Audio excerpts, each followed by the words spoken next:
Hello అందరికీ welcome to ASR జిల్లా FM.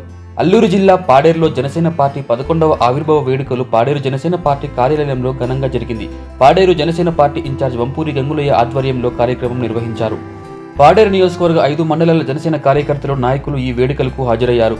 Gangulaiah మాట్లాడుతూ రానున్న ఎన్నికల్లో గిరిజన జాతి చట్టాల్ని సంప్రదాయాల్ని కాపాడే నాయకుడిని ప్రజలు గెలిపించాలని, ప్రజలు అందరూ ఆలోచించి సరైన నాయకుడిని గెలిపించాలని పిలుపునిచ్చారు. నమస్కారం అండి. ఈరోజు జనసేన పార్టీ 10 సంవత్సరాలు పూర్తి చేసుకొని 11వ సంవత్సరంలో అడుగెడుతున్నటువంటి సందర్భంగా ఆవిర్భావ దినోత్సవాన్ని మరి అల్లూరు సీతారామరాజు జిల్లా హెడ్ క్వార్టర్ అయినటువంటి పాడేరులో పాడేరు నియోజకవర్గం ముఖ్య నాయకుల ఆధ్వర్యంలో మరి జెండావిష్కరణ, కేక్ కటింగ్ ద్వారా ఈనాడు మేము జనసేన పార్టీకి సంబంధించినటువంటి ఆవిర్భావ దినోత్సవం ఘనంగా నిర్వహించుకోవడం జరిగింది. అయితే ఈ సమయం అంతా కూడా ఎన్నికలకు సంబంధించిన సమయం కాబట్టి ప్రధానంగా ఎన్నికలకు సంబంధించిన దాని మీదే ఈరోజు రాష్ట్రమంతా చర్చనీయాంశం జరుగుతున్నది, దేశమంతా చర్చనీయాంశంగా జరుగుతున్నది.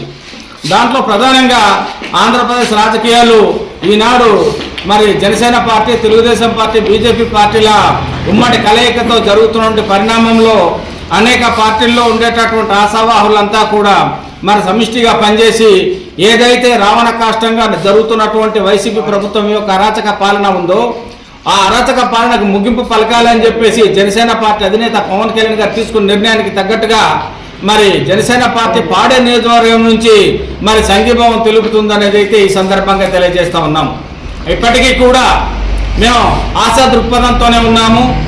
అధికారికంగా ఇంకా ప్రకటన వెలువడం లేదు కాబట్టి అధికార ప్రకటన వెలువడిన తర్వాత జరిగేటువంటి పరిణామాలకి జనసేన పార్టీ పాడేరు నియోజకవర్గంలో ముఖ్య నాయకులంతా కూడా మరి ఈరోజు ఏకాభిప్రాయంతో, సమిష్టి నిర్ణయంతో, సమిష్టి ఎజెండాతోనే ముందుకెళ్లాలని చెప్పే ఆలోచనతో ఉన్నమాట అయితే వాస్తవాన్ని సందర్భంగా తెలియజేస్తూ ఉన్నాం. మరి మా పాడేరు నియోజకవర్గం సంబంధించి 5 మండలాల ముఖ్య నాయకులు, వీర మహిళలు, మహిళా నాయకులు, జన సైనికులు అంతా కలిసి ఎక్కడికక్కడిగా అంబరాన్ అంటే విధంగా సంబరాలు చేసుకున్నటువంటి ఈ పరిస్థితుల్లో మరి రానున్న ఎన్నికల్లో గెలిపే లక్ష్యంగా పనిచేయాలని, ఉమ్మడి అభ్యర్థి ఎవరైతే ఉంటారో అయితే పరిష్కారం చేయలేకపోతే తక్షణమే ప్రజలు ఇచ్చిన అధికారాన్ని తృణపాయంగా విడిచిపెట్టడానికి, రాజీనామా చేయడానికి ప్రజల పక్షాన ఉండి అధికార పార్టీలో భాగస్వాములు అయినా కూడా పోరాటానికి మేము సిద్ధంగా ఉంటాం.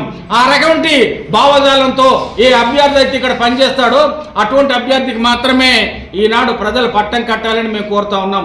కాబట్టి ఈనాడు పాడేరు, అరకు 2 నియోజకవర్గాల్లో ఉన్నటువంటి పాడేరు డివిజన్ యావత్ గిరిజన ప్రజానీకమందరికీ కూడా జనసేన పార్టీ తరఫున మేము ఈ సందర్భంగా ప్రత్యేకంగా విజ్ఞప్తి చేస్తున్నాం. మీ గ్రామాలకి ఓటు అడగడానికి వచ్చేటువంటి ప్రతి ఎమ్మెల్యే అభ్యర్థికి, ప్రతి ఎంపీ అభ్యర్థి కూడా మీరు ఖచ్చితంగా లిఖితపూర్వకంగా హామీ తీసుకోవాలని కోరుతా ఉన్నాం.